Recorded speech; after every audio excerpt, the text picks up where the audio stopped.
Hello, everyone. Welcome back to the Sorting Thoughts podcast. I'm your host, Florin. I hope you guys are doing good. Today, we're going to talk about romance in films, and I chose The Housemaid, People We Meet on Vacation, and Eternity. These three talk about love in three different ways, so I thought, why not talk about it? It would be interesting. So, if you're into that, then let's get into it.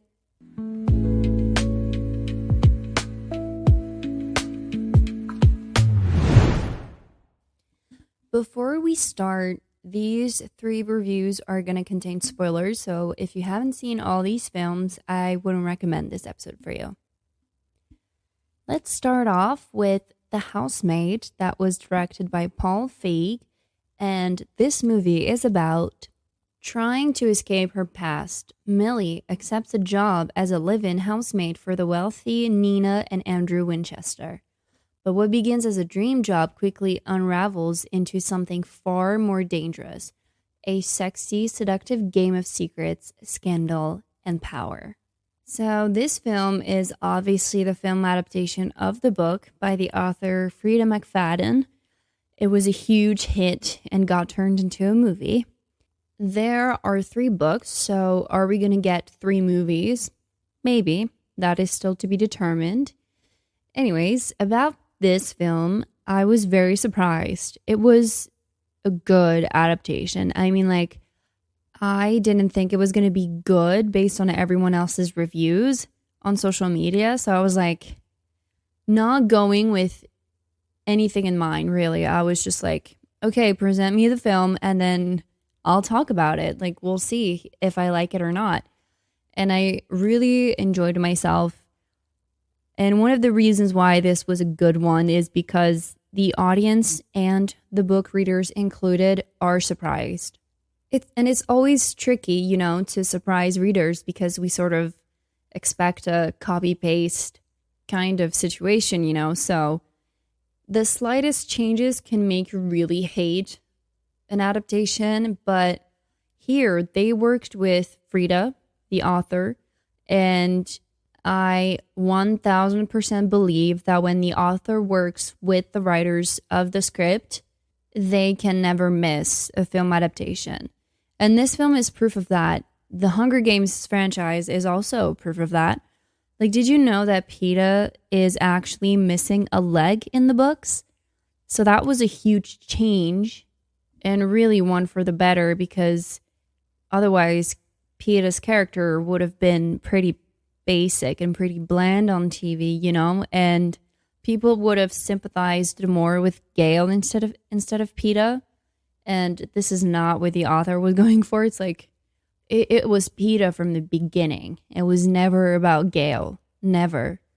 But anyways, I just used The Hunger Games as an example as to how a book to film adaptation can work really well if the writers and the producers and the director do things in the right way, which is to work with the author and have their vision and have them really add in little details here and there that they might have missed because they were the ones that created the story. So obviously they know it from back to back. Even though a book to film adaptation can't be a copy paste in a lot of situations, because there are many things that you can't adapt well, for example, The Hunger Games and The Ballad of Songbirds and Snakes. The whole book is from Snow's perspective, and you are in his head, so you are reading his inner monologue.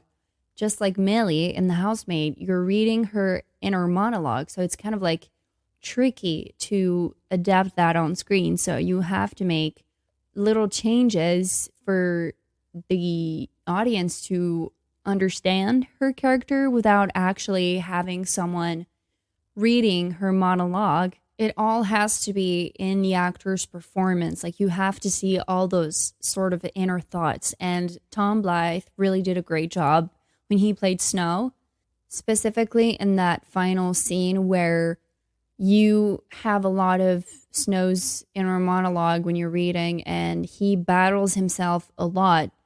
But they don't have anyone reading the monologue and you only have the actor's performance in front of you, but you can really see in Tom Blythe's eyes that Snow is battling himself between, like, do I still am a good guy, or have I crossed that line too much that now I'm the bad guy and I'm going to continue to be the bad guy because I also like it.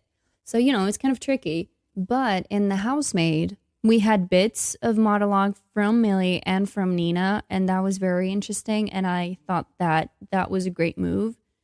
And there were other changes that they made in the film. Some were good, some were, I don't want to say bad, but like maybe they should have kept them in. But here are a few. So I feel like the biggest change they made from the book to the film was the room upstairs. We do have the room upstairs, but it is the aesthetic that changed completely. I'm going to go into more details about that later on, but here are other changes that they made. Millie's dilemma and consequences of breaking the glassware of Grandma Winchester. That was a big change in the film. She has to cut herself deep in the stomach 22 times with the plate that she broke. That was kind of psychotic. And I was like, hold on, is that what happens in the book? I don't remember that. And in fact, in the book, she doesn't do that. And she actually puts 3 massive books on her abdomen for like either 4 or 6 hours. I can't remember well. But there was a nod to those books a little before the whole narrative switches and we understand that Andrew is completely psychotic and not Nina. So the camera focused on a little side table in the room and they showed us 3 huge books. And so when I saw the shot, I was like, oh my God, this is the moment. This is where everything starts to go to shit. And this is where these are the books that Millie are going to put on her stomach for how many hours. But no, they did not go in that direction. And she actually had to cut herself 22 times. Another thing that changed was how many teeth Andrew had to break. Kind of like Nina had to repeat breaking her hair with the follicles because in the first envelope, not all her hair pieces had their follicles intact. He also had to pull his teeth out multiple times because the first one he breaks, he gives it to Millie and Millie checks it and is like, oh no, you didn't break your tooth correctly. You can't see like the full thing. Like you just broke it in half. So you might have to start again. And he did that 2 or 3 times. And that was a big change, like they only just spent a few minutes on him breaking one tooth. Maybe on screen that would have been too much, but I feel like it also showed that there was something in Millie that was similar to Andrew, and in the way that, she likes to torture and go after people who hurt other people. She abuses the abusers, but, it really showed that, yeah, Millie had something creepy about herself and that she kind of enjoyed all of that. Massive change that they did was that after Millie locks Andrew in the room upstairs, he escapes. He gets out. But in the books, he stayed there and he died of starvation and thirst. Because Millie had also asked him to put the same books on his abdomen for many hours. So that one was really a surprise. When I saw him get out of the room, I was like, huh? What are you guys doing? Where is this going? Like, what? And it was all kind of symbolic that he died in the same room he was abusing his victims in. Karma, bitch.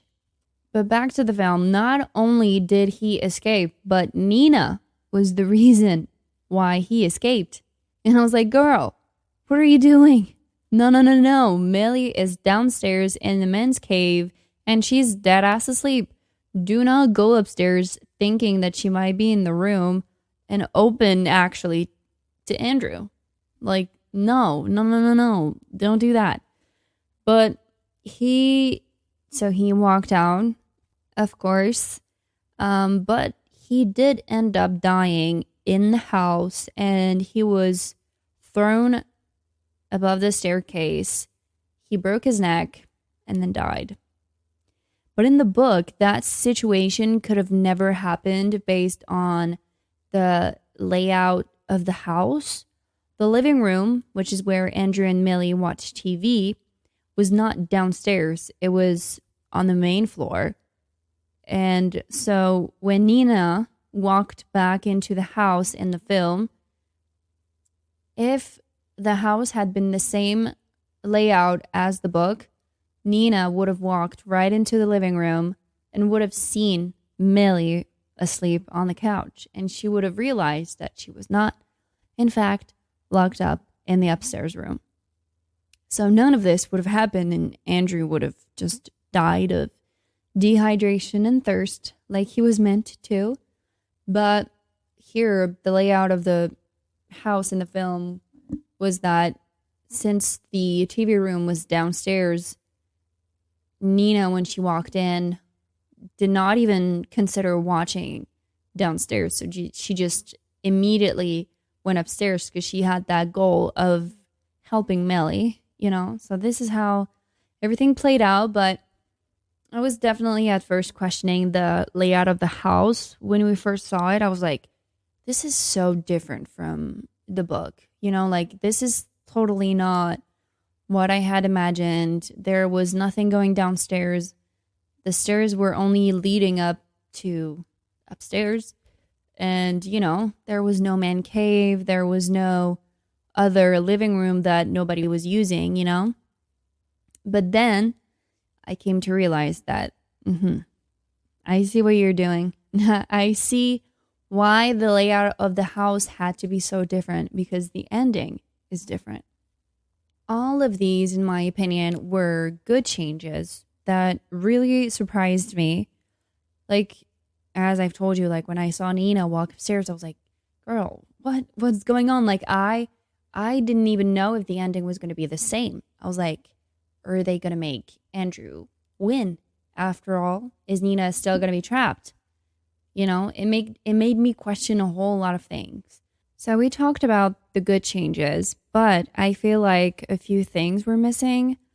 Like Enzo's character, first and foremost. He was here, but he definitely had more time in the book than in the movie. In the movie, he was like a ghost. I feel like we could have seen a lot more of him and his relationship with Nina, because he was doing a lot more than just providing money and fake passports. Like they also had a sexual relationship, intimacy. Another thing that was missing and I feel like had a very important part in the book was the peanut butter allergy. I mean, it was such a moment in the book. Like I wish it had been in the movie. It could have been another crazy breakdown from Nina. And I would have loved to hear Andrew reveal to Millie that Cece was not allergic to peanut butter. And talking about Cece, her character in the film was way too likable. Like in the book, she's such a little bitch. I wanted to smack her in the face literally every time that she was in a scene. She was insufferable. The kind of character you still sort of hate after everything is revealed, but you feel obligated to feel empathy because Nina had asked her to be a little brat. But in the film, she wasn't actually like that. You know that she was kind of mean, but it wasn't too much. Overall, the acting of all the actors were pretty decent. The one performance that stood out to me was definitely Amanda Seyfried's performance. That woman gave her all. She really embodied what Nina was and how far she went into her plan to be rid of Andrew's abusive ass. Brandon's performance as Andrew was pretty good too. I love when we figure out he's the psychotic one and not Nina. There's like something that switches in his eyes, and it was very satisfying to see. As for Sydney Sweeney, I don't really know what to say. I feel like she embodied Millie as well, but I also feel like she's always playing the same type of characters: naive, dumb, hopeless romantics with literally no survival instincts at all. A pick me type of girl. So I don't know. But this is also just the surface of Millie's personality. And we do figure out a lot more about her, that she's not this only naive, dumb, no survival instinct kind of girl. And she's a lot more than that. But we do learn that in the second book. So we'll have to see how they do with the second movie. Now let's talk about the atmosphere. And it was pretty confusing with Nina's outburst, and since you don't really know what's happening, you're overall just confused with Nina and her mood swings and her actions. It builds the tension of this psychological thriller. You're always kept wondering what is truly going on, and you're also very engaged in the slow burn that starts between Millie and Andrew. You even start to root for them yourself, and I remember reading it and being like, yes, I'm rooting for you guys. Come on, keep going. Nina's just a bitch. Boo fucking who. It's actually Andrew who is the psychotic one, and Millie is fucked. This is really how my thought process went. Although the one thing they missed was the atmosphere of the attic, aka the upstairs room Millie sleeps in. In the film, it looks absolutely normal, even cute, besides the window that doesn't open. But in the book, it's a very creepy attic upstairs room. You really do not wish to spend a night in it because it's old, it doesn't have much lighting, locks from the outside, dark colored wood walls. Nothing is light like in the movie, but it does turn darker as you get more and more into the story in the film. And it doesn't look cute at all when Millie wakes up in it after Andrew had drugged her. But I don't know if you've seen this, but Frida, the author, posted a photo on social media of the attic that inspired this attic, aka upstairs room, in The Housemaid, and it was really creepy. Like, it was very far from what the Housemaid film showed, and it was just really some sort of attic that kind of looked like the Conjuring Last Rites attic that they spent a lot of time in, but smaller, very narrow, very dark, very no window, one light bulb, nothing else really. And it was just so creepy. Like, it could have been an image directly out of a criminal case file, truly. Can we also talk about the soundtrack for a second? They chose really good songs. Like, in the trailer, they had Please, Please, Please by Sabrina Carpenter. And in the movie, they had Why Is She Still Here by Renee Rapp, Cinnamon Girl by Lana Del Rey, Since You've Been Gone by Kelly Clarkson, Bad as the Rest by Jessie Murph, and they saved the best for last, in my opinion, which was I Did Something Bad by none other than our queen, Taylor Swift. And also the score that was created by Theodore Shapiro, absolutely magnificent. Specifically, Don't Worry About It.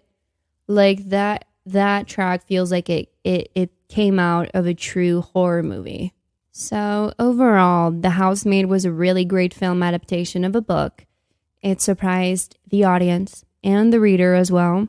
And that's very rare because as a reader, you really look for all the same little details that were in the book, but also for the chronology event of things.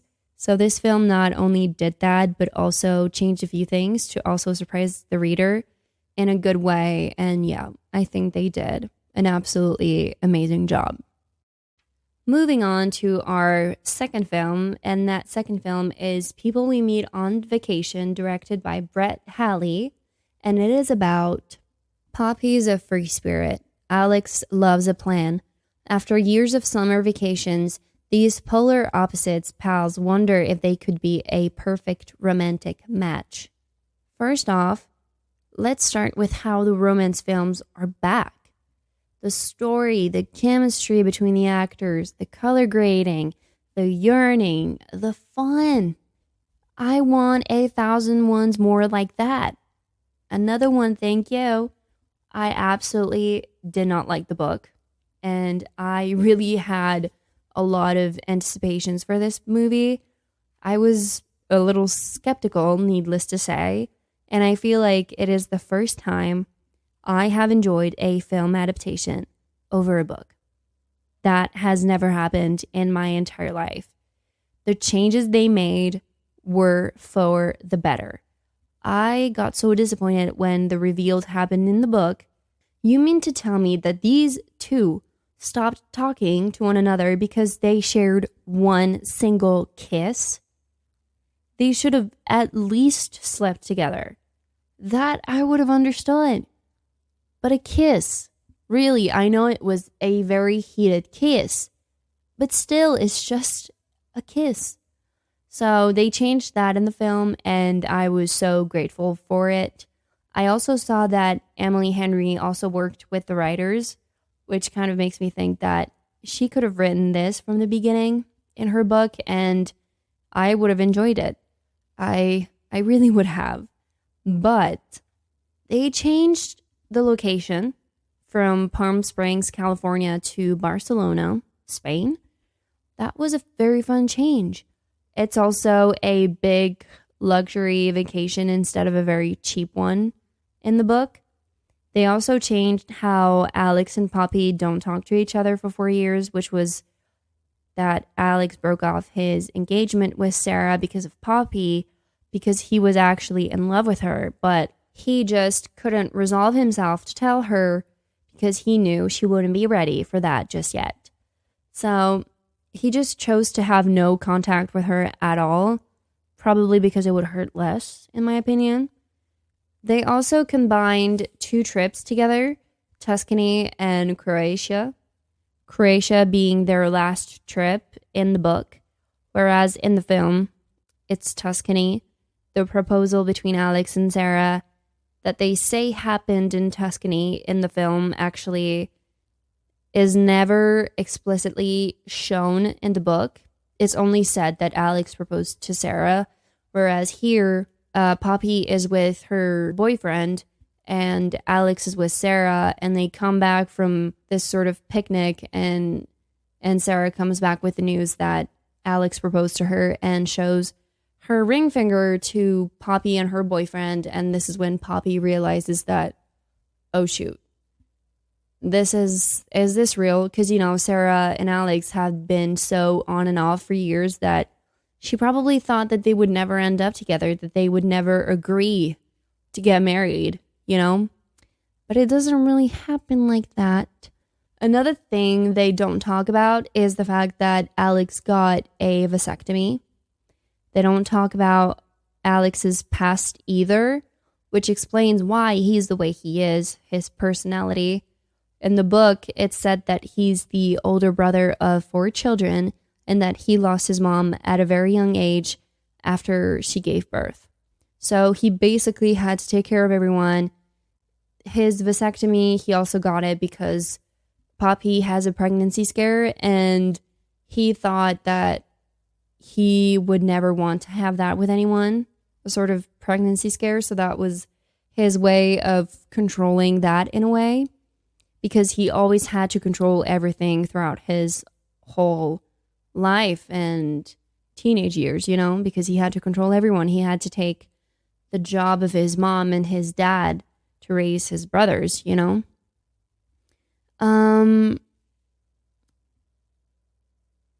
So I feel like that could have been easily explained during a conversation between Poppy and Alex.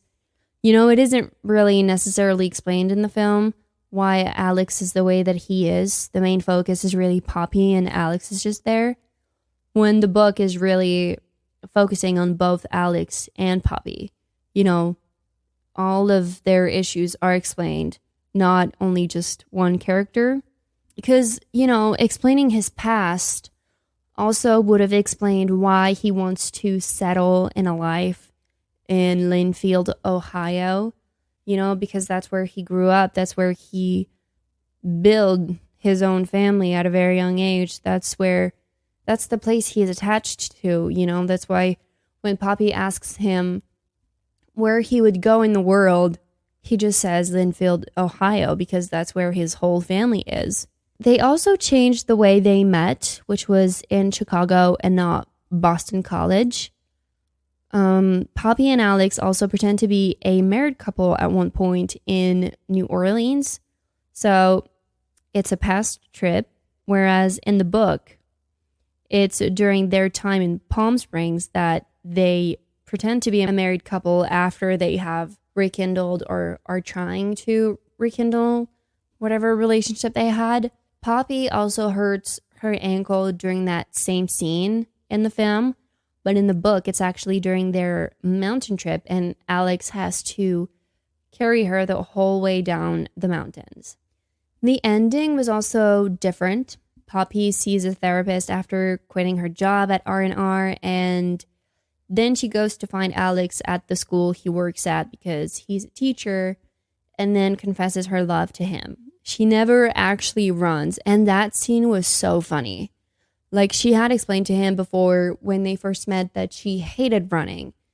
And the fact that she says it again after she sees him going on a run just before she knocks on his door to confess her love to him, and she just sighs and desperately says, I hate running. And I just felt that so much. I hate running as well. To go where? To do what? Nothing, you know, seriously. She also bumps into Sarah at that same school because Sarah is also a teacher and not a flight attendant, like at the end of the movie.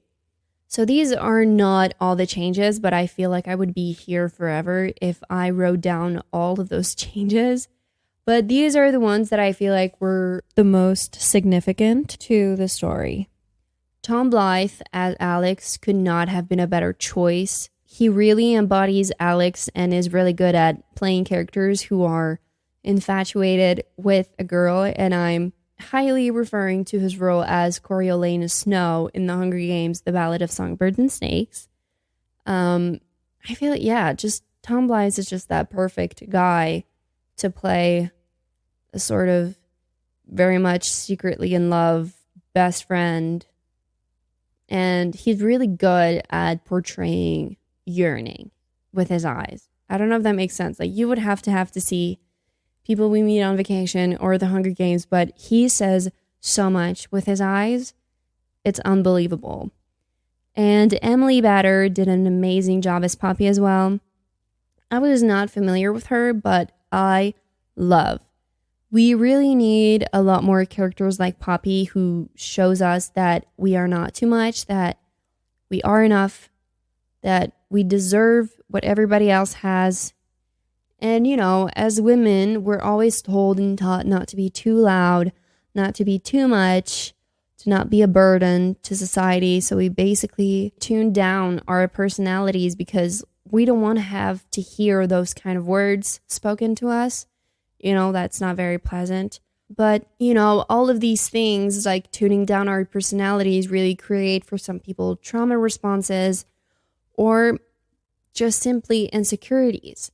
For what? To fit a men-dominant society? Fuck that. Be like Poppy. Be opinionated. Be outspoken. Be fun. Be yourself. Don't be ashamed or afraid to be a burden. Live your life as you wish to. Literally. And I feel like Poppy is really a great character to show that she really is not afraid to be herself. Even though she says at the end that it's an insecurity of hers to have people run away from her because they feel like she's too much. And that's why she likes to travel so much, is because in that way, she's the one to leave the situation. She's not being left. And there's a huge difference in that, in being left or just leave, you know? And it took her a while to realize that across the world was never going to be a home, and that home was always going to be Alex. And I thought that that was really beautiful. The songs they chose in this film as well, top tier.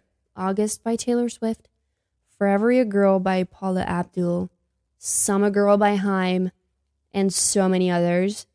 It's really your perfect summer playlist.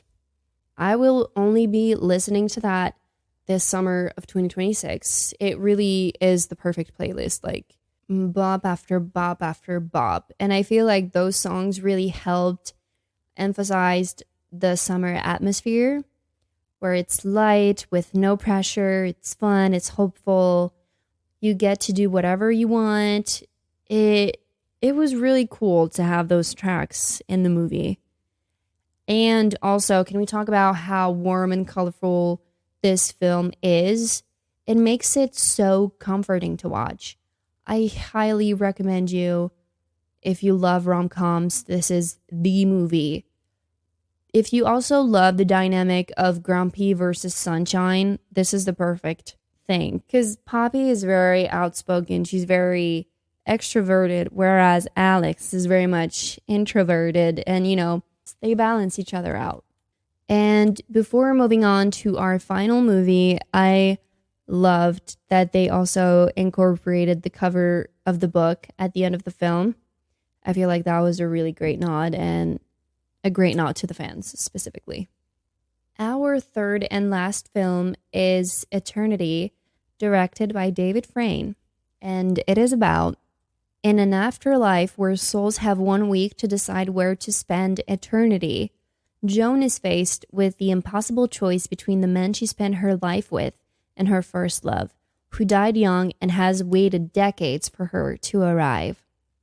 Now, this one was just another cute little love story by A24 Studios with the magnificent Elizabeth Olsen, Miles Teller, and Callum Turner.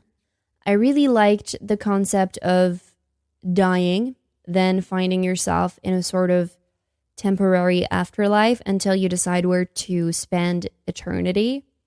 I didn't like the concept of dying in itself. It was just interesting to have that temporary afterlife kind of thing. I also loved the fact that those who die get to choose and stay physically in the body they were the happiest in. I feel like that tells a lot about a person. And I really enjoyed that thing that they incorporated in the narrative. Now, was it a predictable plot? I feel like, yeah, sort of. It's a romance. You always know 99% of the time who the female character is going to end up with. It's a fact. It's romance. It's how you watch romance. You don't really watch romance for who the person is going to end up with, but more how the story is going to be unfolding. Obviously, also who she's going to end up with, but since it is very predictable, you look more forward to how everything is going to happen. And I feel like there's this unsaid knowingness that when we are 5 minutes into the movie, into a romance movie specifically, we know who's going to end up with who, but we still sort of like lie to ourselves in a way to kind of be surprised and be like, oh, I knew she was going to end up with him. That was so obvious, and it's obviously the right choice. You kind of let yourself be surprised by the events. But this is also how you watch or read a romance. You have your own ship, you're rooting for them, then she chooses the other guy, and you're pissed. Then she regrets it and comes back to her real soulmate, and then you're happy with the ending. I do feel like the only non-predictable romances are the ones in TV shows, because there's so many different writers from different seasons, from different episodes. There's so many people that It doesn't always stick to that same idea compared to a film of an hour and a half, 2 hours. So, yeah, in TV shows, it's more writers that are unpredictable than the characters. And adding this concept of who was she going to choose to spend eternity with was fresh and also emotionally compelling. Having two of your lovers, your current husband and your former husband, who died at war and having to choose between the two, that was so interesting to me. Sign me up immediately. The setup also allowed the main character, Joan, to live the marriage she never got to live with Luke. And maybe it was meant to be like that. Her husband was supposed to die, and they never were meant to have this married life. Maybe they would have ended up divorcing each other.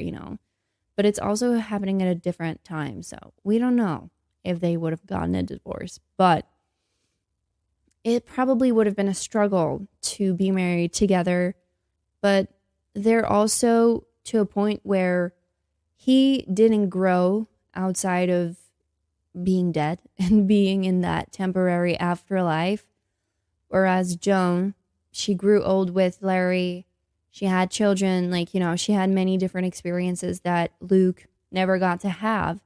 And maybe they were so different now from each other that this isn't working anymore. And this film really weighs in the emotional depth of a memory of someone somebody might have loved. The memory sort of becomes idealized the more time passes, and it's really fascinating to me. It also shows that someone will long for the unknown of that married life when she chooses Luke. And she's asking herself what could have been. But then all of it happens. She realizes they're way too different for each other, that Luke cannot give her what she wants in a partner, and that Larry was the one to give her that. And so she realizes that the love she deserved is with Larry still, even in the afterlife, even after she rekindled with Luke. He's still the one that knows her the best. He's the one that comforts her, that knows how to be a partner, that grew with her, that built a life with her. And I also loved the fact that they played with Joan's appearance and how she had long hair when she was with Luke and short hair when she was with Larry. And she has that appearance of long hair when she was with Luke because that's where she considered she was the happiest at. And there's this one specific scene where her appearance is used is when Larry realizes that she doesn't have short hair in the afterlife, the same short hair that she had with him. And when he realizes that, it's so heartbreaking because you can see that the guy loved her so much. She was it for him. And he really did if you love someone so much, you have to let them go. And that was such a beautiful moment. And I knew from that moment on that Larry and Joan would end up together, also in eternity, on top of spending their lives together. I just knew. I was like, this is it. This is the moment. She's going to go with Luke because Larry told her to. But she's not going to like it. I know that. She's not going to like it. She didn't like it. And she went back to Larry. And I loved that.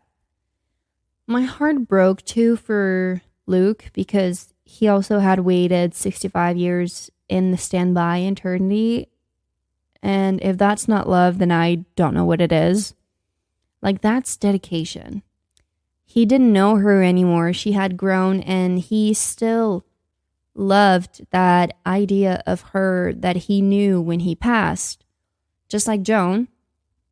And I would have loved to know his ending, though, because we know Larry and Joan found each other again and chose to spend eternity together, but we don't know what Luke ends up doing, after he helped Joan escape their eternity. Like, did he stay in that eternity, or did they give him a sort of pass to choose wherever he wanted to go without her? Or did he end up meeting someone else? Did he allow himself to fall in love with someone else? And yeah, I feel like I would have loved to know that. The supporting characters, Hannah and Ryan, they were so funny. Like, they truly were the representation of both ships. Ryan rooting for Luke and Joan, Anna rooting for Larry and Joan. And they did end up together, so Anna was rooting the right couple. Love her for that. But that was so cute, and they were funny as hell. It added lightness to the huge dilemma and emotional baggage Joan had to face. The performances of all three main actors were incredible. All of them added authentic warmth and nuance to their characters. It makes you care for both guys, you know, and it's really rare in romance where you could be rooting for both guys, you know. This isn't like one is good and the other is the bad guy. No, like both of them are loving, kind, complex, helped Joan grow as a person. You truly understand Joan's dilemma. You're pulled to both in a way. And it would have been too easy if one had been an asshole, but no. It really resonates with the audience. You can absolutely identify yourself to all these characters, whether it's Joan, Luke, or Larry. I also loved the color grading in this film. It isn't washed out. It's like people we meet on vacation. It's bright and colorful. You're having a feast for the eye, really. It's beautiful to see a movie like that. And movies have been so washed out lately that it felt like we were losing that essence of color. But no, movies are slowly and surely bringing back bright colors again and using them as the story is being told. Like, the world might be turning a bit more gray when the main character is not in the presence of their true loved one. The Summer I Turned Pretty also used color to show the main character's growing love for her soulmate. People We Meet on Vacation also did that. When Alex is not present around Poppy, her world is darker, grayer, less bright colors. Movies are back, people, and the romance genre as well. Well, that's all for today's episode. These were my 3 reviews of the latest movies I have seen lately. They're all a reminder that time is precious and you need to choose the right people to spend it with. Otherwise, you'll be tricked, just like Millie. But don't be afraid to be picky, you know. You have the right to not let anyone or everyone in your inner circle. Surround yourself with people that will love you, support you, uplift you, but also bring you back on track when needed with utmost respect and love. Relationships are not easy, and these movies show that. Human relationships are very complex. It's not black or white. It's very gray. But yeah, don't be afraid to be picky. Not anyone can have the privilege to be around yourself, and don't feel bad about saying that, because you deserve to have the relationships that you want. They're not unattainable. You just have to look closely for them. I did that, and it's working pretty good so far. So, yeah. Thank you so much for hanging out with me today. I hope you liked this episode. Don't forget to follow for more, and I'll see you guys next week. Bye.